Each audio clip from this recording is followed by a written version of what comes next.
האם הילדים שלכם הלכו הבוקר לבית הספר ברגל? אם התשובה היא כן, אתם חלק ממיעוט הולך וקטן בתוך ים ההורים שמקפיצים את הקטנים באוטו. אז פרויקט חדש מנסה להחזיר להם את העניין הזה של ללכת ברגל לבית ספר. הנה הכתבה של מאיה איידן. כיף ללכת ברגל? כן. מתי בפעם האחרונה הילדים שלכם הלכו ברגל לבית הספר?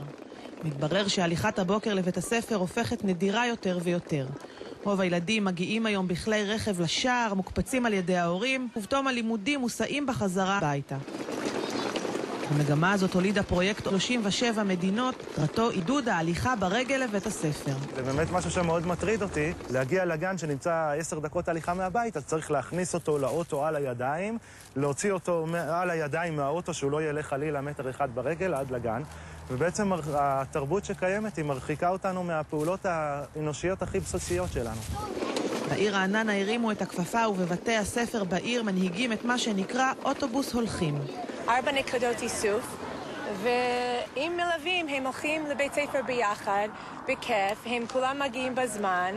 זה למען חינוך הילדים, לנושא של איכות הסביבה, ברגל, ספורט בריא על הבוקר. זה כיף, זה גם בריא וזה שומר על הסביבה.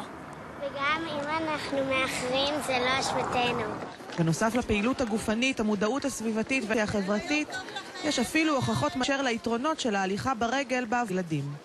יש עבודה שעשו בבאפלו בארצות הברית, שבה לקחו ילדים, לחלקם נתנו ללכת ברגל, לחלקם נתנו רק להסתכל על סרט, והם בוחן פתע אחרי שעה, והתברר שאלו שהלכו ברגל בבוקר, קיבלו את הבוחן מבלי שהדופק שלהם יעלה, מבלי שלחץ הדם שלהם יעלה, וזה דבר מאוד חשוב, כיוון שזה מכין את הגוף גם לעתיד. וזה כיף, כי רואים חברים, ובאותו זמן מצילים את כדור הארץ.